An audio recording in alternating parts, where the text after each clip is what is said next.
De mare.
Welcome, blessings, family. Day one. Back. This is our September reunion, and it is day one family hour. Please tell us where you're tuning in from, where you're from, and how do you say good evening or peace or hello in your language.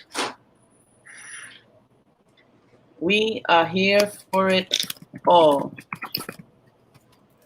Bisu will go first. He is in Portland and he's saying meow meow. That's it. Not very profound, but it's clear. She said meow meow meow meow, Bisu. Meow meow. No. Meow meow. Meow meow. Right. Okay. He's very particular about enunciation.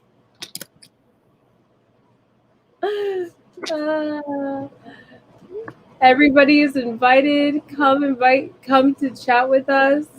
Yes, for those of you who are tuning in or coming through to Africa Week 2020 for the first time, we hold something we call the Family Hour, because as much as we co-curate and co-create panels and workshops and sessions and song and healing and a whole bunch of other things that we do, one thing we definitely felt was missing in May is that we didn't get a chance to just sit back and talk to one another like a family.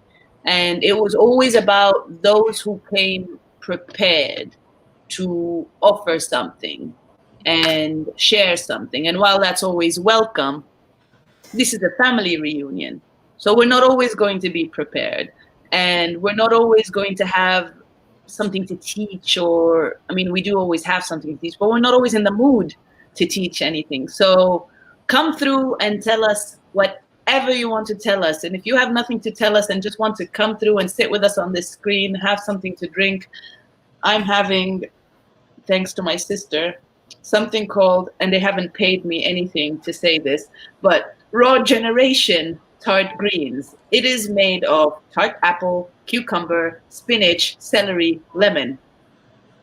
It doesn't sound that appealing. Actually, it sounds really good to me. Really good. What are you talking about? I want some. Seriously. So we see people popping, and I'm not seeing any comments of any words of where you're tuning in from. And so I'll ask you again, please tell us where you're tuning in from. Tell us who you are. Tell us who's watching us, so we know we're not just talking to ourselves, although we do it quite often. We're hoping this is a bit different this time around. Tell us if you've been watching all day, what resonated, what didn't, what surprised you, what didn't, what you liked, what you didn't, what you'd like to see more of, what you don't want to see ever again, if there is anything. Tell us if that chat about food made you hungry. Tell us if you were as impressed as we were and as floored as we were listening to the incarceration stories and how that made you feel, if it made you feel anything, tell us whatever you want to tell us. If you have something to celebrate, please, please, please come through. The links are there, and tell us what we're celebrating. Because you know what? We want to celebrate with you, whatever it is. You know, I will say about the incarceration panel, what's really interesting, and this is a story that Dima and I both know, and that is in circles where there is activism, whether you identify as an activist or not, but in those circles, there, you know, in every community, in every movement, whatever, there's going to be vampires. There's going to be people who want to fight each other. There's, as Dima says, you're like trying to make change and fix things and create with one hand, and you're using the other hand to hold the people that you're trying to help back from, you know, pouring their poison all over and derailing what you're doing. And so both of us have experienced that in some of the things that we're creating in our life. And what I found is that the people, what I find astounding is that even after having that experience of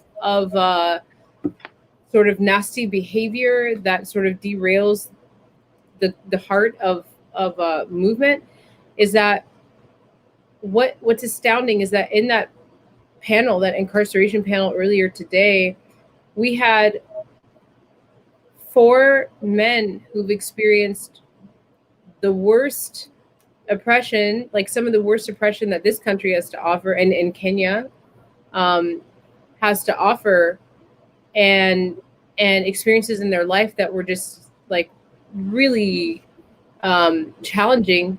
And all of them in the work they do, in the community work they do, are so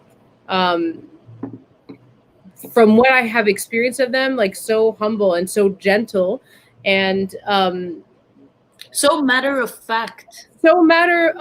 Yeah, they're not so trying to. This happened. This now under the bridge. Yes, it contributed to who we are, but no, it does not define who we are in that sense that we are still there.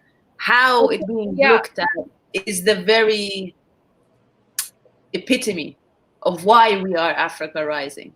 Yeah, and I think that they all understand a tolerance that we have to have with each other. We're not all going to agree on everything, but what we can agree with is that, for example, Black lives do matter, that we need to unify, that we have to work together, that we can't use the tools of an oppressor to fix the oppression. That's something that I think everybody in that group, and you and I, definitely agree on.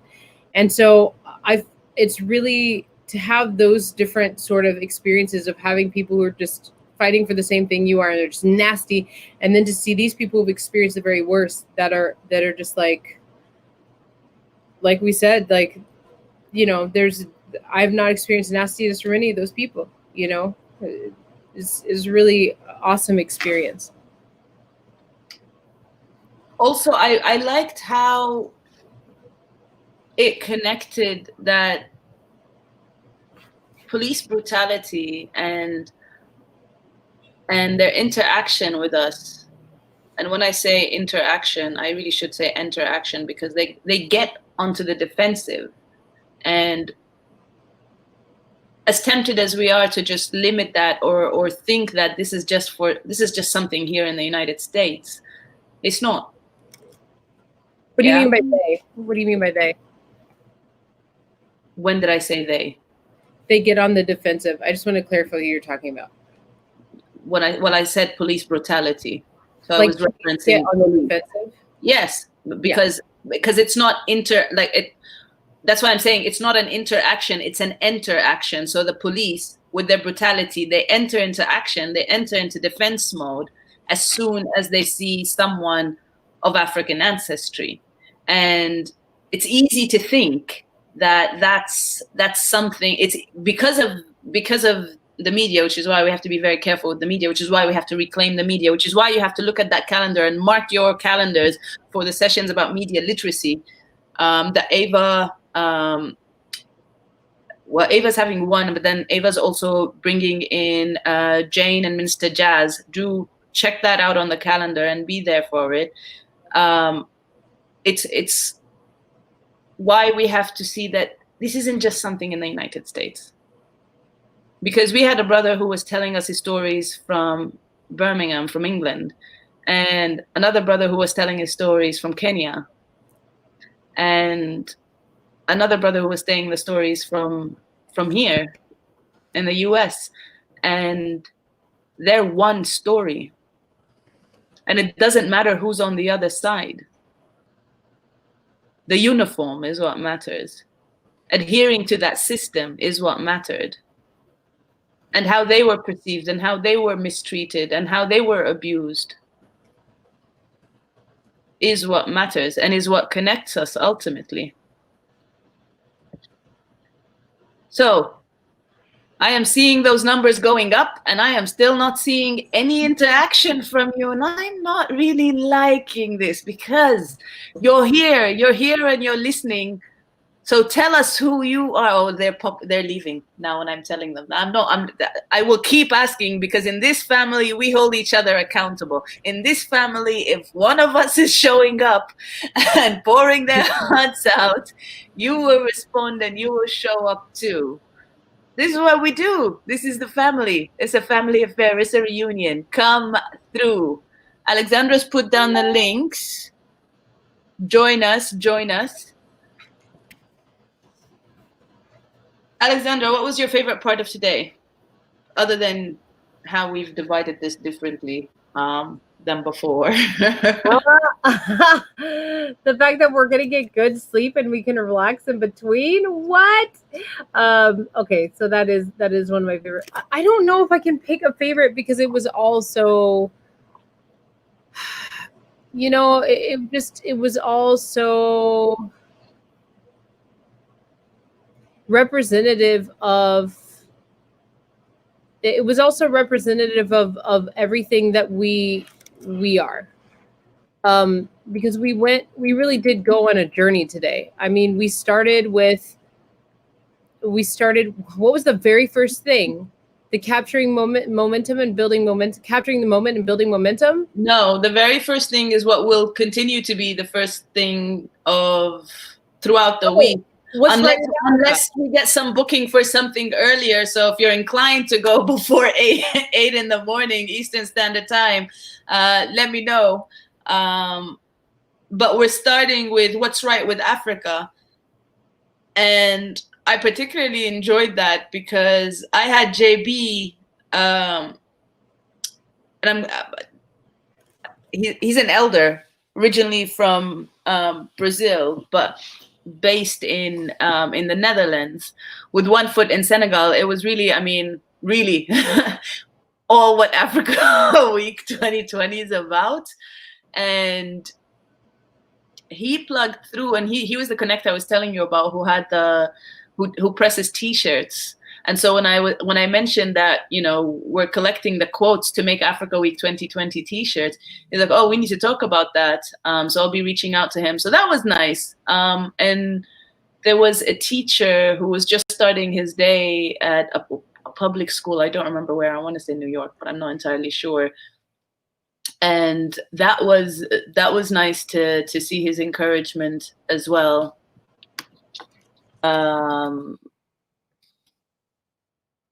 Who else? We had people plugging in from Puerto Rico, from California, from the Philippines.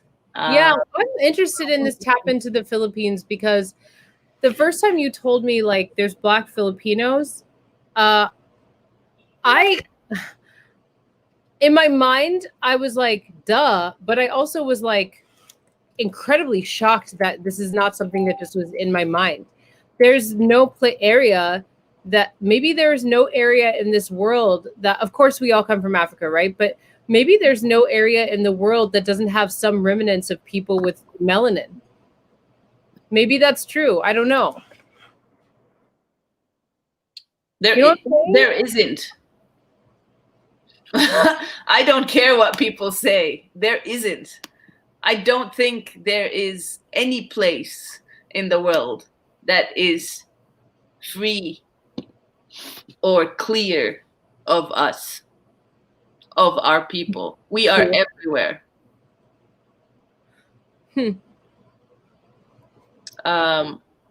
Like I said, I came across the Black Iranian Collective. Now that's something it boggled me so much, and I just sat there and I was reading for like an hour and a half before I realized that I was reading for an hour and a half. Just because I saw their poster. Mm-hmm.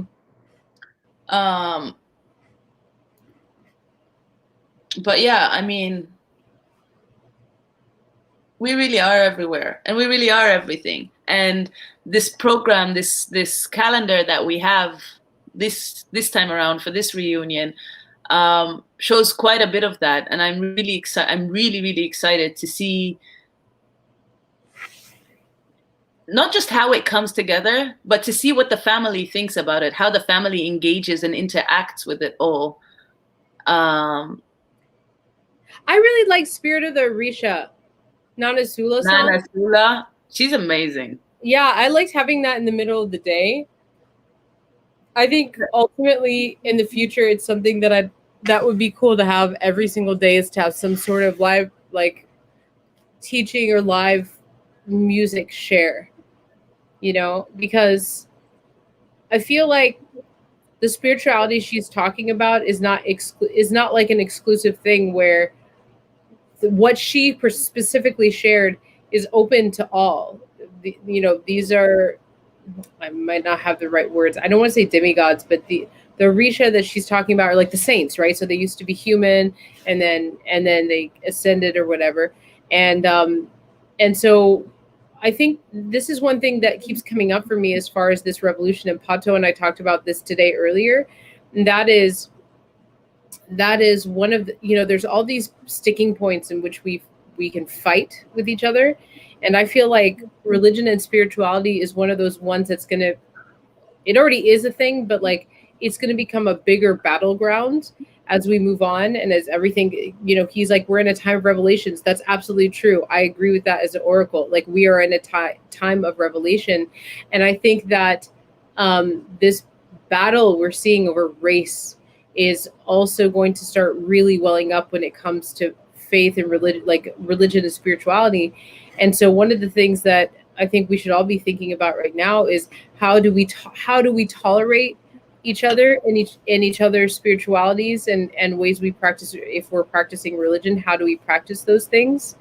And what she was sharing today, Nana Sula, what she was sharing today were songs that are and that particular part of the belief system that is available to everyone.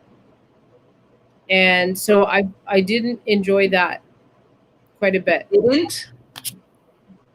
You didn't? I did enjoy that quite a bit. Yeah. It was because I had missed it the first time, or like in the inaugural, which everything was like a complete haze. So I mean, because I was behind stage, obviously backstage, but I really did enjoy, and I really appreciated her explaining, like going into the explanation, and it was very touching to see like how emotional she got, speaking about the mothers. And it's, I mean, again, I say ashe to the power of women, because I realized that also with one of the panels that we're putting together for the accidental activist that is ultimately going to be changed into Daughters of the Diaspora, and whether or not we are in fact accidental activists, and whether or not this is just simply our calling, because all of the panelists are women. And that's not to say that we don't have accidental activist men. It's just that those of us who seem to be connected and ready to hop on, it just so happened that they're all women, and they don't know each other, and they're not connected. And it's just, I can't wait to see what happens when all these all these sisters, just all these queens just come together. When is that? It's tomorrow. It's interesting that it's called Accidental Activist, because I remember talking in our first Africa Week 2020, and I remember we were talking about activism, and I think it's your friend Abdul. Who is it? The humanitarian who works with gay rights in Oh, Muhammad Abu Bakr. Muhammad. Yeah, I was like, I'm not an activist, but, and then I was telling my story, and he's like, that's kind of the definition of an activist. And so the idea of like accidental activist is a really interesting title, because I think, like you're saying, in these times, if you're even a little bit awake and a little bit curious, that's all it is. You're gonna be taking some kind of action. I mean, I just don't, even of the most, I don't know if conservative is the right word, but even with my most friends who are sort of not active in something outside of themselves in the way we're talking, even they, like, the more they wake up, they're just like, oh, I need to do this thing. Like, I just see people being activated everywhere right now. And so this idea right here, the accidental activist, is really that's the whole point. That's the whole point of, that's actually the description of the panel. It's like, just like look up one day and find yourself in the middle of the protest, because that's literally what happened. What happened to me. It was in it was June 2016. Yeah. And it was supposed to be a silent protest and all, and all of a sudden, I really don't know what happened. And it was almost like I was in a trance, and I look up and I'm on someone's shoulders outside the White House, screaming at the top of my lungs at George Bush for the silence of Israel invading Lebanon. I was so angry because my graduation gift from my mom was, she said, you get a ticket wherever you want to go, wherever you want to travel. And I said I wanted to go to Lebanon because when I was much younger, I had the opportunity and I lost it. I wasted it, actually. And I said, the next chance I get to go to Lebanon, I'm going to go. And so because I had to wait behind a bit for after graduation, when it was time for me to travel, before I went, it wasn't even like, I was still exploring where I was going to go for my master's and so on. So mom said, where do you want to go? And I said, Lebanon. She's like, why don't you wait a bit on that? No, my mind's made up. I want to go to Lebanon. And she said, okay, why don't you wait 3 days and then we'll discuss it. The third day, Alexandra, the third day, Israel struck Lebanon. I was like, did you know? Wow. Was that what it's about? Did someone tip you off? Is there something you want to tell me? Anyway, the point is, I was really angry. And all my work at the time, like with all my studies, I didn't want to be in politics. I didn't want to study political science. But in my studies of political science, it was Middle East policy studies. It was the case of Palestine and Palestinians. And so when that moment when I was just like, how did I get on this person's shoulders? First of all, who is this person who is carrying me? They're like, he needs to be elevated. And Alexandra, I'm honest. I don't know how, because I'm not joking when I say I was I was over 100 kilos. I don't know how, which is, over 200 pounds at the time. I don't know how someone had me on their shoulder, but was there, and I was screaming at the top of my lungs. And as I said, it was supposed to be a silent protest. And I was just like, fine, I was part of organizing it, but I really did not see that coming. And for someone who really fought to not be in politics and really tried to convince their mother to not be in politics, it didn't make sense. I looked up and I was just like, how did this happen? And more, we're seeing this happen. We're seeing people who, for the life of them, have no idea how they ended up being not just in the protest, but leading the protest or organizing the protest or chaperoning the or whatever it was they were doing in relation to this movement. And now we have a global Black Lives Movement, and so many of us have been labeled activists. And I remember it was 3 years ago, with the Justice for Noura campaign. I was interviewed, and that person was insisting. She's like, so I'm going to call you an activist. I was like, I don't do labels. Stop trying to call me something I am not. Don't call me an activist. Someone pointed out the other day, Aquariuses do not like labels. I'm the same way. I don't like the labels. Just like, this is just so limiting. It's so restrictive. And I'm not any one thing. So don't call me an activist. And I had such an issue with it because I was just like, I do too. Also because, like, okay, let's sit here and dissect. What is an activist? Is it someone that acts? Is it someone that acts fast? Is it someone who is active? Active in what? Like, is waking up and showing up, are you an activist? Or is being comfortable standing out, are you an activist? Is just showing up and asking question, is that an activist? It gets into so many details of, like, what is an activist really? But for all intents and purposes, that label is being slapped on anyone who dares say Black Lives Matter right now. Anyone who dares say that, anyone who dare talk about having very basic baseline foundational human rights to have a respectable and dignified life. Nah, because Palestinians are doing that. They're being called terrorists. so there's a bit of variation. I mean, are terrorists activists? Sorry? Terrorists are activists.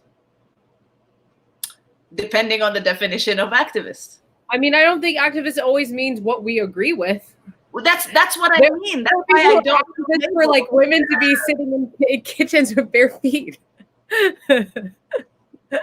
There's a whole, like, women are submissive, like, thing that went on this summit this summer, taught by two young white men. What? I didn't send that to you. It was this thing, and it was like teaching women how to be submissive is so that they can get back in the kitchen or whatever. It's a real summit. It went on in New York, and these two young guys. It was. I'll find out. I'll send it to you. It's really funny. No, please don't resend that. Like, the fact that I missed it the first time is probably reason enough. I'll tell you when people start calling me an activist. I've always done, so I'm a spiritual, for those of you who don't really know me, I'm a spiritual guide. This is the work that I do. I work individuals and groups, and I'm always talking about going deep within yourself, connecting to your ancestors, dealing with your pain, going into the shadow, all of that. So people, and I'll tell you this, even before activists, I work mostly with women. And I think because I talk about women a lot, people would be like, oh, you're a feminist. And I'd be like, no, don't like the label. Don't call me that, like, or I go on an interview with that label. Yeah. Well, I mean, our feminist movement started on racism against Black men and kept Black women out in the first place anyway. So there's, we can get deeply into that in a minute, but I don't like the label, and I don't like labels in general. I don't like labels. It's one of the hardest things in my business because, like, I have the work that I do, but then as soon as it becomes something that's a business, then all of a sudden I have to have marketing and labels and explain to people what I do, when really I'm really meant to be sitting in a village in a hut, and people come over and they feed me, and then I help them with whatever that's like where I really should be.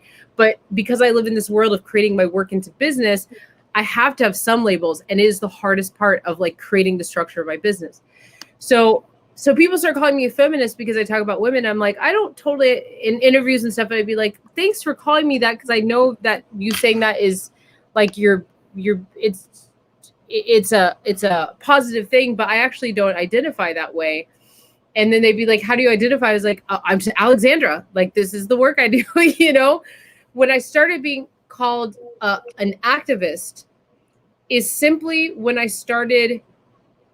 I've always talked about race and identity with race because I didn't grow up in this country, and because I went on this long journey of race and race identity and what is Black and what is African American and what does that mean, and why are these white people over here telling me it means this or that, and why are these Black people over here telling me it means this or that, and why am I getting ostracized for how I identify or don't identify by both groups, and why am I being celebrated by either group for things that I don't totally identify with? What is Black? What is African? It's like a constant thing. Still, now it doesn't hurt me anymore. It's not something that plagues me, but it was something for a long time when I moved to this country that I was like, what the hell is going on here, you know? And so I've always talked about it. And it's something that when I'm working with people in our, you know, session, you know, our deep dive sessions or whatever, it has been something that's come up, like race and identity for people without any prompting from me for the last few years. It was when last year when I started calling it out a little more strongly. And it was when I started saying, this is not okay. Because usually I approach the subject with like, this seems toxic to me. This seems like it's not going to work. This seems like an abomination of nature. But when I first started saying, no, clearly, assertively, this is not okay. This is not what we're doing. It's the audacity. I had audacity, and I was assertively say, like, just an absolute no.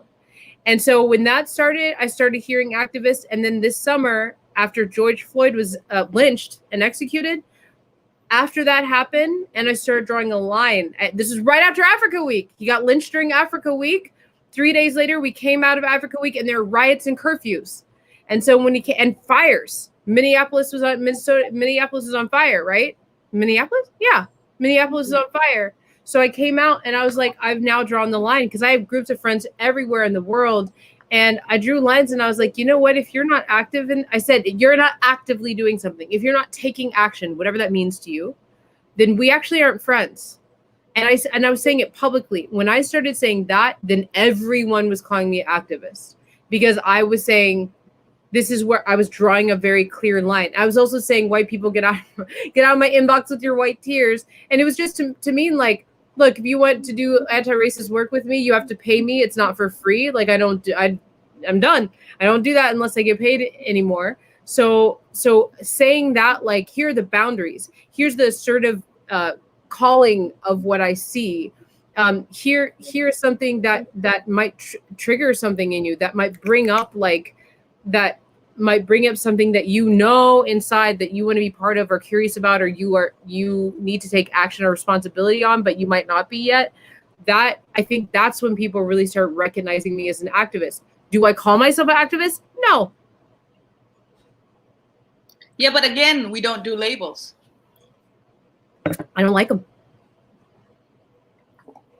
Yeah, because then you're just restricted to whatever that one thing is, and whoever is going to be interpreting that one thing that they happen to read. Like, you know, I get rubbed the wrong way with the word feminist, because I do not like the word. I don't have anything against that. People identify that way. I've been gifted things too that are like future feminist and like stuff like that. I never keep. If anybody has presents for me, if it says feminist or activist, I'm not going to wear it, just so you know. But feminism and feminist has always rubbed me the wrong way. And my first interaction was in a college class. It was a feminism class. And I dropped out of the class because the first 3 classes, all we talked about was like hatred for men. Now, I know that's an old school way of feminism, but there was just like a lot in it that just felt really unevolved. And I don't think that's all feminist. I just felt like it was just like another colonial tool grouping and controlling, of here's your label that you can be, and this is what it means, this is how you do it, and good luck, and you'll feel like you're really getting something done, and have fun with that. And if you look at the history of what feminism now is, from where it started, it is so very clearly a colonial tool. I don't think I do think that I have friends who are radical feminists that are awesome, who are do not fit that description. So I'm not saying again, it's our very issue with labels. It's because it's someone else calling you something. And then there's your box that comes with it. It's how we end up being in the situation we're in. This is why we need to reclaim the narrative. This is why we need to research. This is why we need to rediscover. This is why we need to know how to say what we are and what we're not, and stand strong in that. Because you know what? People are going to try squeezing us to fit into things that simply are not ours. Just like they've tried fitting us into the lacking box, or into the subhuman box, or into the less than box, or into the disconnected box, or uprooted box, or kidnapped box, or weak box, or whatever, or drug dealer box, or slave box, or whatever box you want to call it. That's how it starts. It starts by someone calling you something. Yeah. Anyway, on a much brighter note. I do want to say, tomorrow there's a 6T interview on someone who doesn't get talked about in feminism. Feminism in the United States. Feminism. Huh. Feminism that I experience here, because I live in Portland. Portland is really white. And so the feminism I experience here is like very like white liberal. There's some really awesome radical people here that are like super. They keep up on like their education and know how to evolve with the times. And but there's a lot of people who are sort of just like I'm happy in the feminism box that they gave me, kind of thing. And that's fine if they're happy. That's fine. Yeah, I mean, don't impose it on I'm not going to condemn those people. I'm just not aligned with it, and I don't think it's the most effective way to do it. I think you have to get radical within yourself and find spirit. But anyway, tomorrow we are talking about in a 6T interview. Sorry. Okay, another caveat. It's not that those people don't have spirit. I'm not saying those people don't have spirit. I just think that if you're truly connected to who you really are, then you naturally will reject a label like feminism as well. I think that's what I think. And that's fine, and that's your opinion. You're entitled to it, you know. Yeah. I mean, it's like that post. Remember, I was telling you about that post that I put on Instagram about Black women, and then I had this this guy come through and tell me, "You're not a Black woman," and it's like, if that is not the most colonial thing I've ever heard, I'm going to come tell you what you are and what you're not in your forum, on your wall, in your space. I should say that brother was an African, like from the continent, on the continent. It's okay. They know colonialism too. I just and again, you see, Africans colonize Africans all the time. That's another thing. When you dare say that one of our biggest challenges in our advancement as a people of African ancestry is that invisible element in our midst, is that, well, it's not even invisible. It's just a big elephant that's just like lurking in our midst, and we choose not to address it. Which elephant, Bima? Yes, we do have many elephants in our midst. I mean those of us who are us, who, as you said, you know, you're carrying the spear or the sword or whatever it is to fight the fight. And then on that other side, the same people you are fighting for are shackling you down, are keeping you there. That elephant, that elephant that will turn around and trample you Okay. just because you are doing something. I have something to say about that. But first, I want to make sure I tell people where to go tomorrow, because tomorrow we are talking about like someone who I find very odd is not in feminist conversations, and that is Ida B. Wells. We're talking about Ida B. Wells in 6T tomorrow. Look her up if you see this video. We're talking about her tomorrow at 7:15 Eastern Standard Time. But this is what I'll tell you about what you're saying about holding the people back, right? That you're fighting for, who are trying to derail what it is that you're creating. My experience is I keep coming back to one of the things that has been done to us in the way we've been conditioned and manipulated is to keep secrets of pain, and also there's this thing of, and I'm not even sure all the wording that I can put on it to make it clear, but this thing that's like a fake compassion and fake empathy, and that is to, and I'm learning this myself, is like when people are like being, nasty and manipulative and crazy, the nicest thing to do is just like let them do their thing and like just walk away, when sometimes you really have to say, sit down, you are not to speak in this room, and this village agrees, you need to sit down and be quiet, because you're actually holding. This is something that I see in social justice and activism all the time. You do too, I'm sure. People come in, and because they know the words and they have the education meaning they have knowledge that they have practiced, right? All right. So, and not even practice sometimes, but they have this knowledge, and they have all these words that are the smart things to say, and how they see it. And because they have all these words, you're policing me, and you're policing me, and that is disrespectful. This is a microaggression, blah blah blah. All those things are real things. But if somebody who hasn't really checked in with their own pain and done that own work, yeah.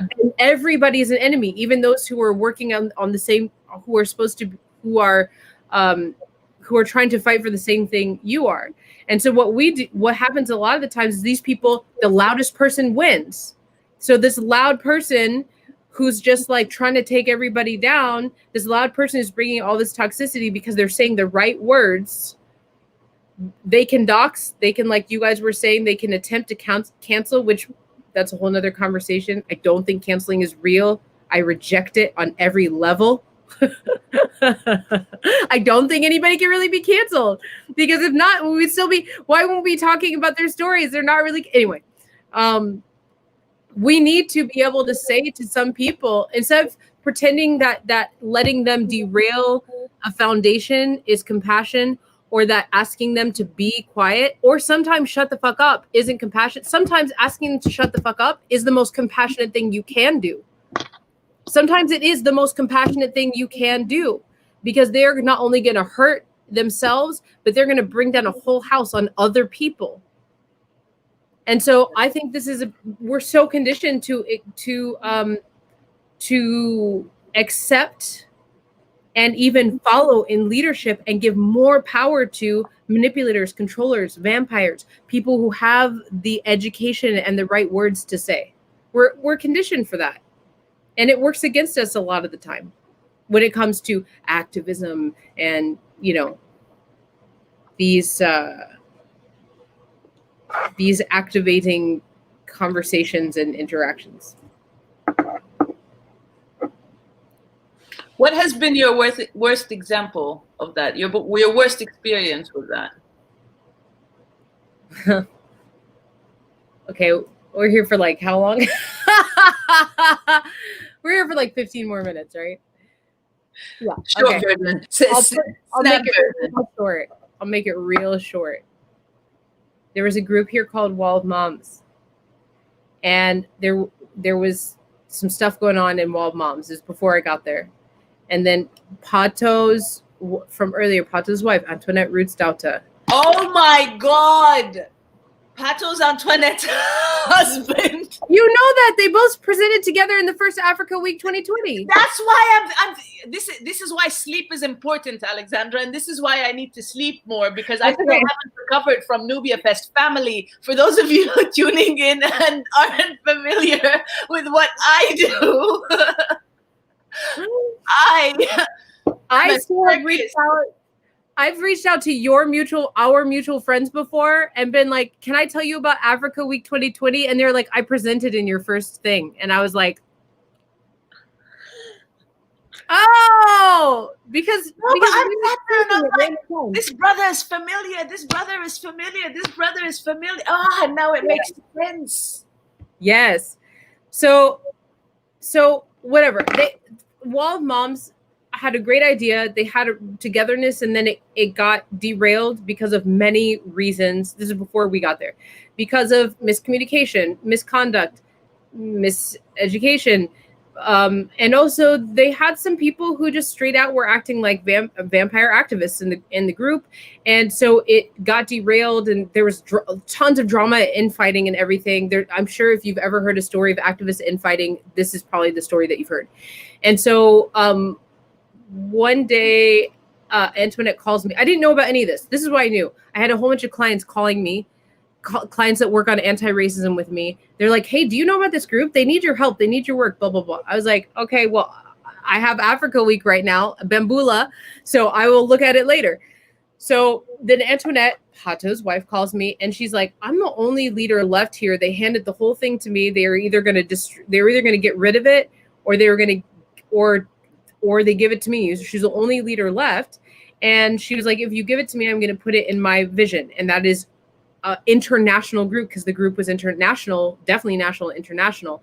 And when that happened, we came in, that group was the Wild Wild West of 16,000 people that had no leader, not any leadership that was effective, that had, it was a Facebook group. Once you get to like 30 people in a Facebook group or more, people fight for no reason. I mean, it's crazy, right? And so there was just nastiness going on in there. And there was also, I guess before we got there, just things that were like, there's a lot of mental illness going on with some of the leadership. So for 2 weeks, we did the very best we could to dig in and figure out what's going on here, what happened. And we did not no one helped us.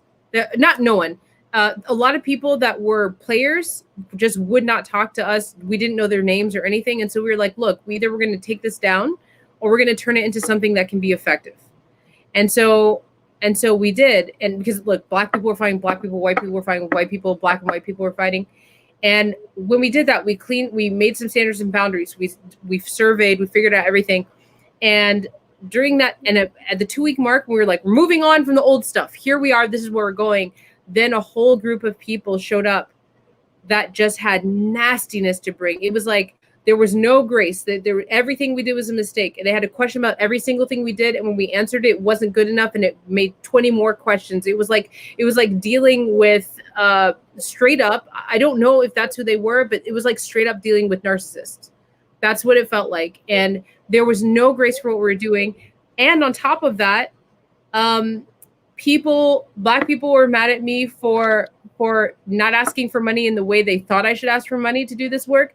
Black people were mad at me for asking for money in the ways that I did ask for money. White people were mad at me for asking for money the way I did. White people were mad at me for not asking for money in the way I did.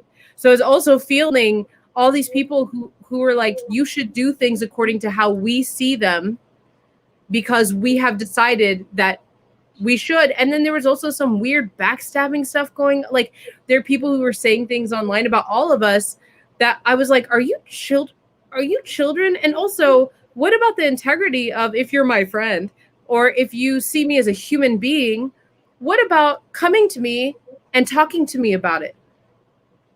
What about if you see an issue, instead of throwing me into a pyre of white women online who are ready to come to my door with their spears, instead of saying something nasty about me that's just because you felt like you got slighted by me because I didn't give you the attention you wanted? What about just talking to me about what your issue is?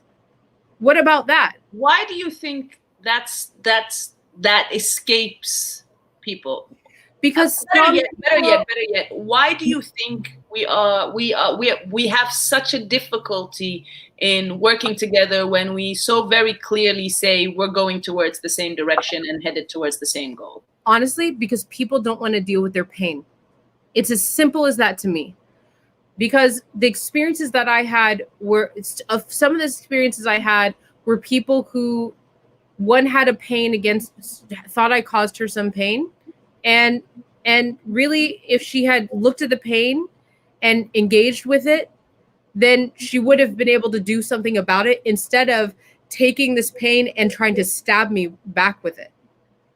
She instead of putting, it wasn't even that she just said something to her friend. She went in a public place where people are already not liking me for whatever their reasons were, and she put more there. She wanted to hurt me. Whatever pain that she had that she thought was caused by me, she wanted me to hurt the way she did. And I think those people who came into the group who had issues with every single thing that we're doing, look, those people, none of them showed up for 2 weeks, and we were in there a lot. Those people didn't show up until things started getting good, and so until we started making progress, until we started being like, okay, we're actually doing something here. Maybe they were in pain because they weren't able to accomplish that.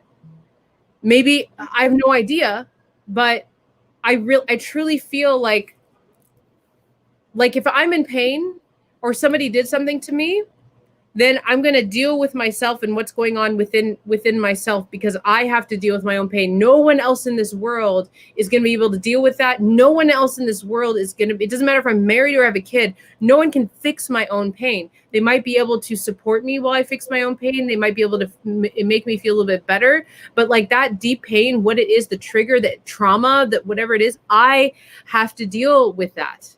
Yeah. And if I don't, it will build and it will get denser, and eventually it will come out somewhere else, and I still will have to deal with it.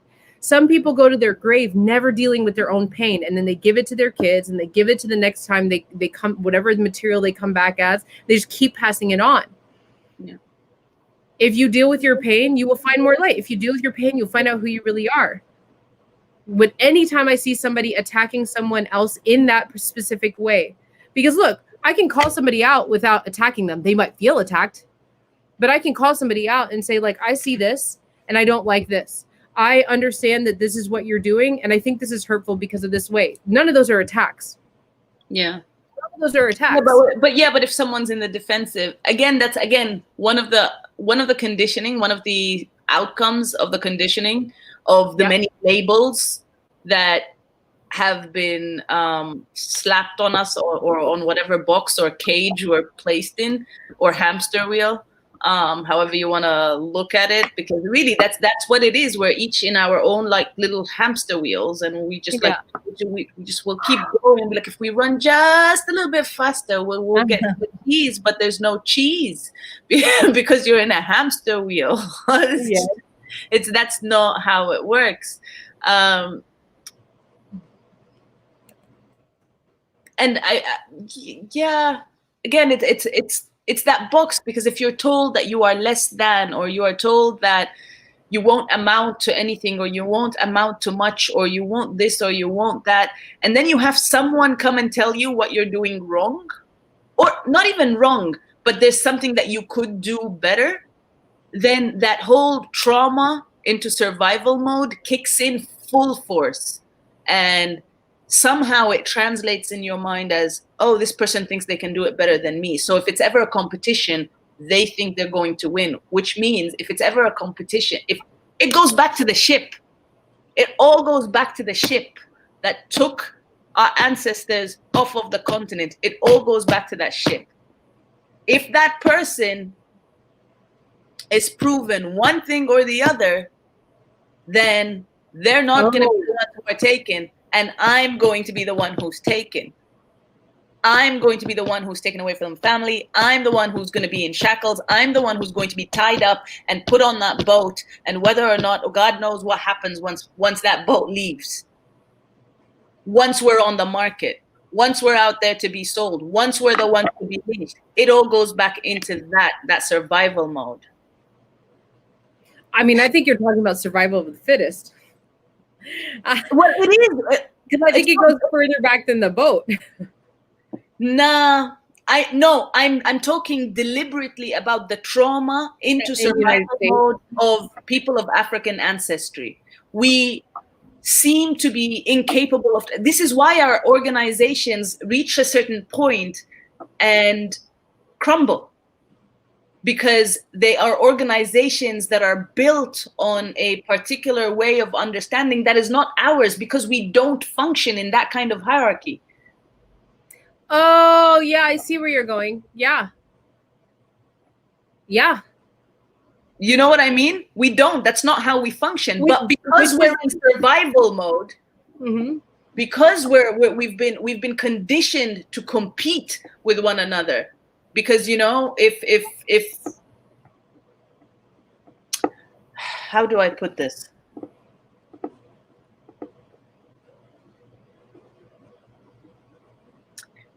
If for whatever reason, it's the survival of the fittest, but it's the survival of the fittest to escape oppression. It's the survival of the fittest to escape enslavement. It's a survival of the fittest to escape that system that we know is ultimately there to shackle us, because that's all we saw.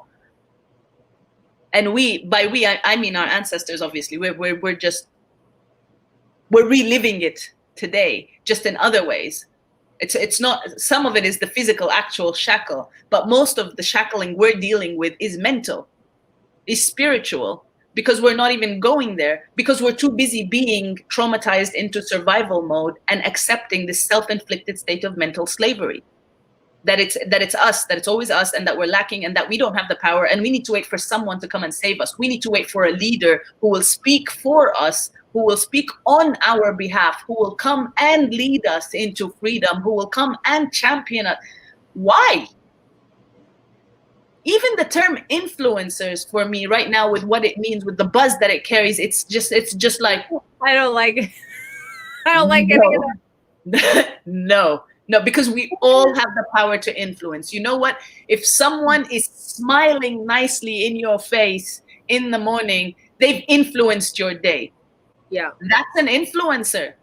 If someone has frowned in your face for no particular reason, like I have a very nasty neighbor who walks out and just like cranks. She's just like, she looks at Donut and she's like, hold that Donut. It's like, what? Good morning to you too, neighbor.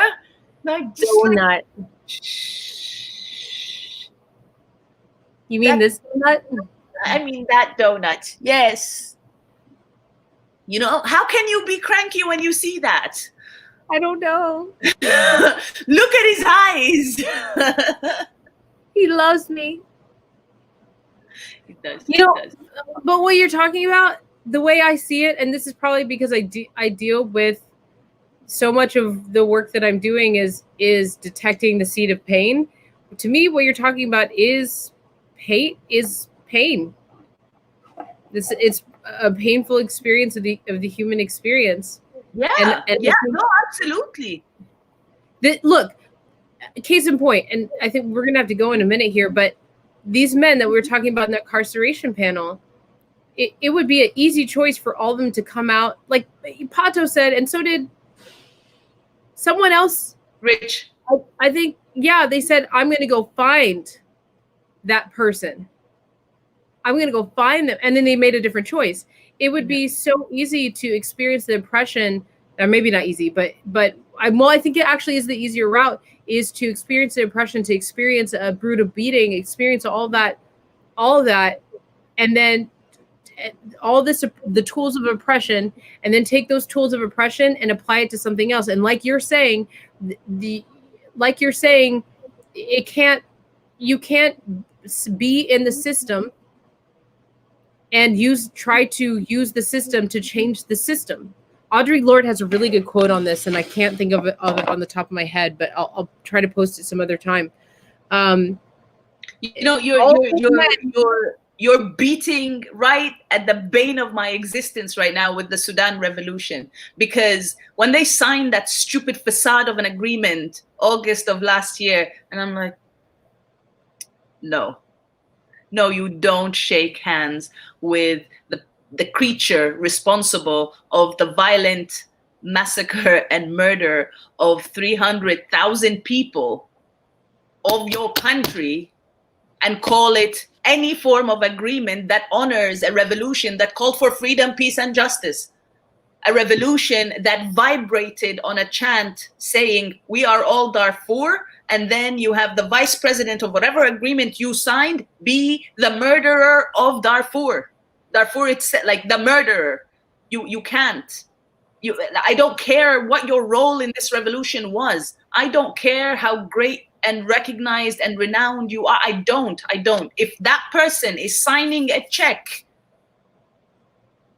for you, if you're putting your hand with that creature, you and that creature are in one basket. Whether you like it or not, you are answerable to that system, of oppression, to that system of massacre, to that system of violence. This is why there is this chant of that you hear over and over again: burn it down, get rid of the entire system. That was literally the slogan. The revolution that connected Alexandra and I, for those of you who missed how Alexandra and I got connected, Alexandra got tagged to a video. Shout out to Aidug, Aida Said. Thank you for this connect. Look what you have done. We're not sleeping. Yes, well, that right there, that revolution, that chant was tasqud bas. Tasqud bas means fall. That's all. That's all. That system must fall. And if I'm able to, I'll try playing that song on here, because there's the English. I'm very tempted to play it right now, but it was all about the system must fall. So when Bashir was toppled, and then the vice president came in and said, "Okay, Bashir is now gone. I am now president." Everyone was just like, seriously. That day, Alexandra, I can't tell you that day. We're talking about that happening in Puerto Rico as well. I literally, I never thought I could say that, but I saw hope stand up, like physically stand up of people's faces and leave. I saw it. Every single face that was coming out of that army headquarters. Oh, someone is saying, "Oh, why don't you play it as before you play the closing credits, and then we'll be done." Sorry. Why don't you play it as the closing credits? Okay, and then play the closing credits after. But why don't you play the last thing? I'll hope stand up and leave. Because they stood there. So the sit-in started the 6th of April. Okay, on the 11th of April, which is when I started my sit-in. And also why I started my sit-in, because it was just unbelievable that was happening. That guy, the vice president, got on TV after basically stringing everyone along to wait and hear what he had to say, that, they've taken Bashir out of power. And then again, the madness of the media was like, "Oh, in a military coup." It wasn't a military coup. The military realized they cannot go anywhere. They had millions out on the street. The military was merely trying to protect its Kiwis. They knew if these people were unleashed, there is no way they will come out of it alive. Do you know what our national attire is in Sudan? We have that the white imma that the men tie on their heads. Yeah? And it's a really big one. It's not like the ones they have in Oman that you might be familiar with, that you might have seen like growing up in. Yeah, it's a big look. Yeah, I know what you're talking about. That's the fabric they use to wrap you in when you die. You are literally carrying it. So the men are literally, once they're stepping into manhood, they start wearing that as a reminder. You can drop dead any moment, and you need to carry that over your head every second along the way. So That's why the Emirates, Saudi Arabia are doing every little single thing they can do to keep that murderer, that genocidal terrorist in Sudan in power, because that is the only way they are able to get Sudanese soldiers to go fight their illegal, illegitimate war in Yemen. Because our men, our soldiers, they're fierce. They will stop at nothing. Try sending a Saudi to go fight in Yemen, or they'll come back with their tails between their legs so fast. I grew up in Saudi Arabia. So you know. And then they say it's a military coup. Anyway, that vice president comes up. We have taken Bashir. I am now president. And then you see everyone who was sat at the army headquarters. As soon as they said Bashir has been taken out of power, you see the celebration. And then he says that he's now assuming power. And I'm telling you, wallahi, like I've never seen anything like this. If hope were a person, hope physically got up of people's faces and left. If people's faces were chairs, hope just stood up and vanished. And I was like, okay. And so they said, tasqutani, that the system must fall again until he left. It has to be burnt down. We can't operate in that system. This is one of the reasons that people are looking for ancestry, that they're looking for their tribe, that they're looking for their people. Who am I? Is everybody getting a blood test right now? Trying to figure out who they are. Everybody is looking for their people. Because at some point, if we can't take down systems and not have a replacement. And we also can't all agree on what the system is going to be. We're not going to be able to agree all on what the only system that we know for the last however many years is the one that's been given, the one that was created, that we keep trying to vote into, keep trying to change the laws. That's the only one that we all live under. So, and we're not going to agree on one system that replaces all of it, because we all have different ideas. We all have different focuses. We have to know, okay, so I'm coming from this perspective of like, because I teach about ancestry and stuff, we have to know who we are. We have to find our people. And yes, there's going to be some factioning off. And as we do that, we also have to learn how to tolerate those over there who are not quite like us. Yeah. And when we can do that, then we can nicely burn down these systems that keep us under manipulation and control. Otherwise, look, the people who are in control have plans. They have plans for us. If 45, the president here had gotten assassinated, do you think that we would have gotten some Care Bear in office or another Obama or any of that? And I'm not even saying Obama was a savior for a lot of people. I don't get it, but you know what I mean? Like I just started on that. People think that having Biden is going to be better than our president now. It's just going to look different. It's the same system. It's the same. And yes, a few things can change here and there. That's nicer. People will get a little more relaxed. It's still the same system. Okay, can I read something, Alexandra? Because you are literally reading out of a rant that I wrote. Can I please read that? You can read it, and then we should go. Yes. Okay. We'll have another family hour. We don't know when. We will. Yes, we will. Okay. So this was a 6-page rant connecting all these dots that we're talking about, and there'll be more about it. There's a session on that called "Making Sense of Nonsense." Look that up. It's not the one that's tomorrow. Tomorrow's the workshop, though. Tune into that.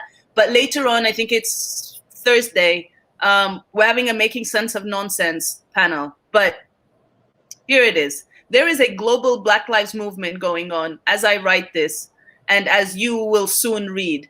At whatever point you read it, because this particular movement cannot afford to stop. Let's start with the Sudan, short for Arabic, land of the black. When the Prime Minister holds a stakeholder meeting on the progress of the country and human rights benchmarks, and below is the photo of what said meeting looks like, there is a clear gap. Allow me to share this with you for a second so you see the photo that I am telling you about.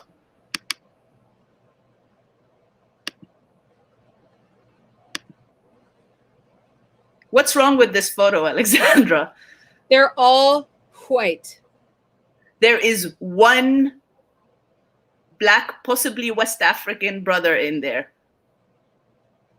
That's it. Okay?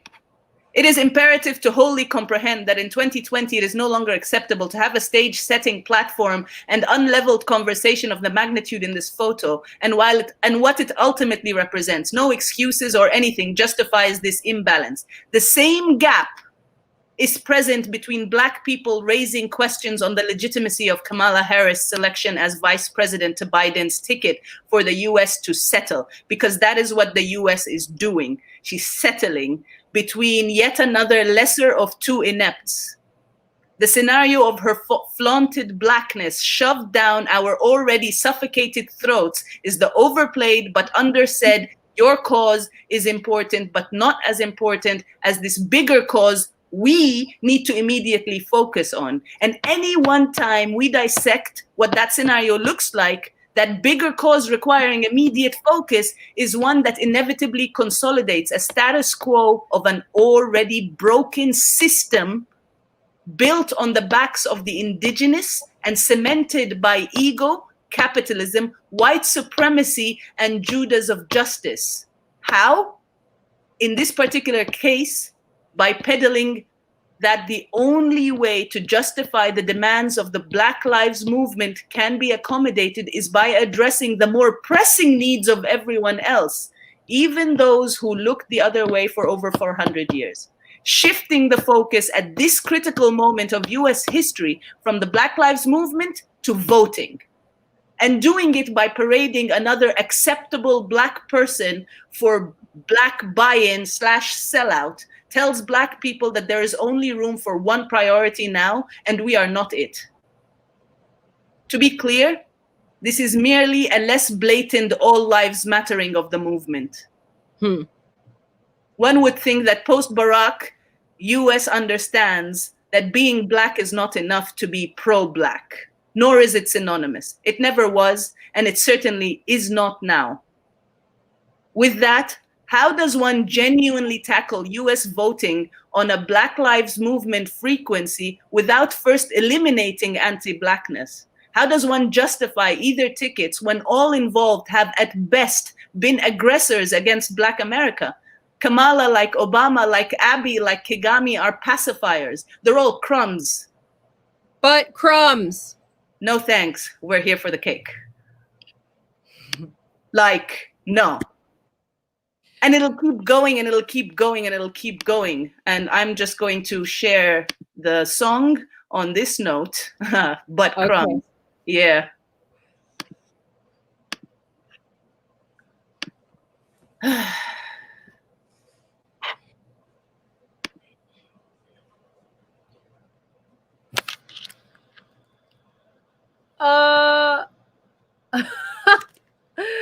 Dima!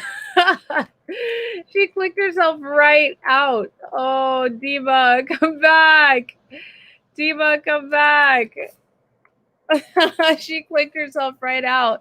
We were excited for that song. Stays tuned. There's a song coming. Thabo. What is this name? Thabo Mixwotwa.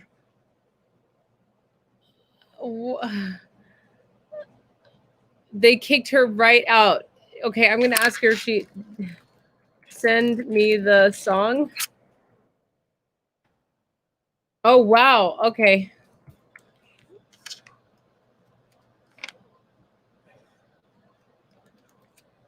Hold on.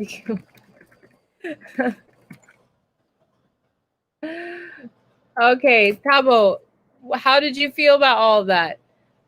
How do you say your name? Thabo Mix. I want to know how to say that. Welcome to Africa Week. I don't think we've ever seen you here. Please, okay. Give me the link to the song. He was gonna send me the link to the song, I think. He's waiting. Yeah, Thabo, please tell me how to. Oh, here's Dima. Welcome to Africa Week, Thabo. By the way, please come to our page, like our page. We love you. Here comes Dima. She's gonna play the song, and then we're gonna get out of here. Grateful right now. A little over 4 years ago, Okay, so we're gonna play the song, and then we're gonna say goodbye. I operate this thing from my own home. We will see you later. And each month I get paid by over a dozen real businesses just for helping If them YouTube run. stops advertising their ads. Talbot says he's waiting for the song. I want to know how to say this guy's name because it's really interesting. I've never heard anything like it. Thabo? Look at his last name. Or her last name. I think it's him. He's in Cape Town. Oh, he's friends with Ronell. Hey! Hi. Welcome. Extended family. I'm going to friend him right now. Come to Africa Week 2020. I sent you the link because mine is being funny, Okay. and they might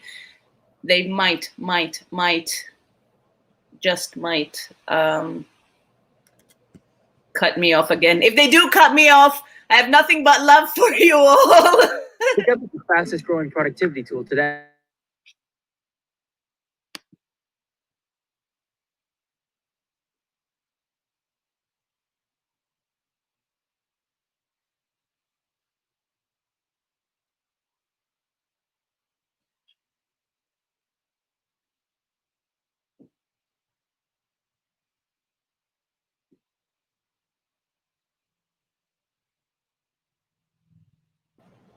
All right. Here we go.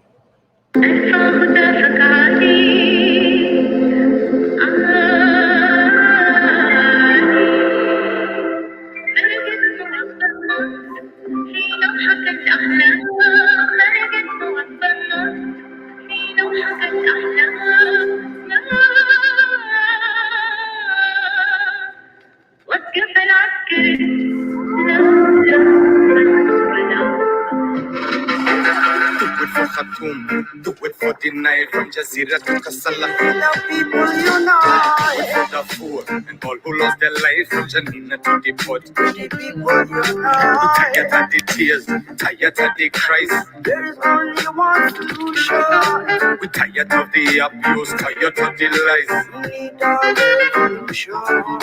We're not moving from here, not a centimeter, solid as a rock. I want to give people justice be done.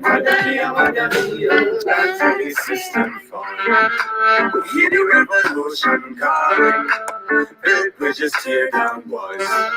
The system must fall and it's finally falling. Chant for the system falling. We hear the revolution calling. We're just tear down boys. The system must fall and it's finally falling. The system of the plan just see that the people are gonna start watering night and day. Give the people what they want, and so that we live as one again. Gun sounding every other day. We tired of the one that you know we come from. No, you mama Zuba, Katuma Fista and strong.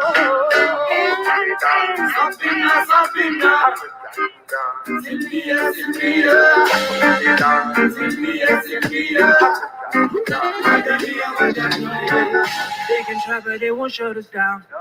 We the rebels, can you hear the sound? Yeah. Finally, freedom has come around. Look how we turn them tables. Take a look around now. We don't bend, we don't break down. We out here, what you say now? Hey, no more papers, we're bringing all the soldiers home. Oh, we got is time, yeah, we gon' get them all. Yeah, looking for so hot, vertical que dan.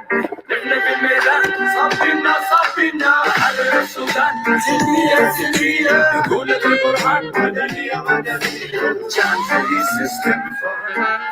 We hear the revolution calling, we're just tear down boys. The system must fall and it's finally falling. Chance for the system for. We hear the revolution calling. We're just tear down boys. The system must fall and it's finally falling. Peace and love is all we gotta preach. Love and grace, yeah. It's all we gotta preach in the middle of the storm. With the light in the dark, you see. Difference in opinion don't mean you gotta pull the trigger. put sugar in that. Guy in my one, child, we are the dog. We got to get it. We got to get it. I'm just trying to get it. I'm not one to get it. We got to get it. We got to get it. We got to get it. We got to get it. Chant for the system falling. We hear the revolution calling. People just tear down boys. The system must fall and it's finally done. Chant for the system falling. We hear the revolution calling. People just tear down boys. The system must fall and it's finally done.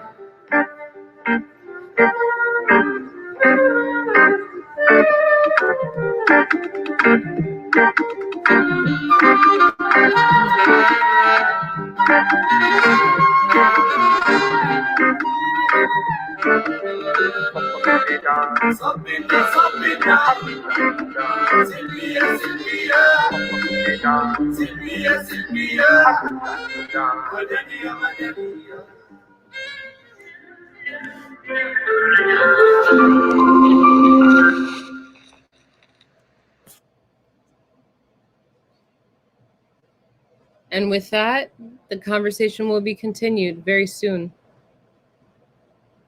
We have a real shot to make history this election by taking back. We love you all. Come back. Check out our schedule. We will see you tomorrow. Blessings, fam. We see you tomorrow. We will have a stream. We will have a stream of Black Then and Black Now, TEDx talks, documentaries, just educational material about all that is Black, all that is Africa Rising, all that is our history and our heritage. September is also African Heritage Month.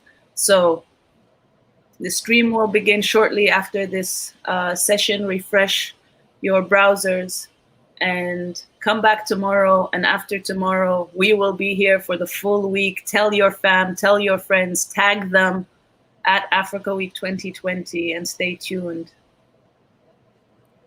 Bye.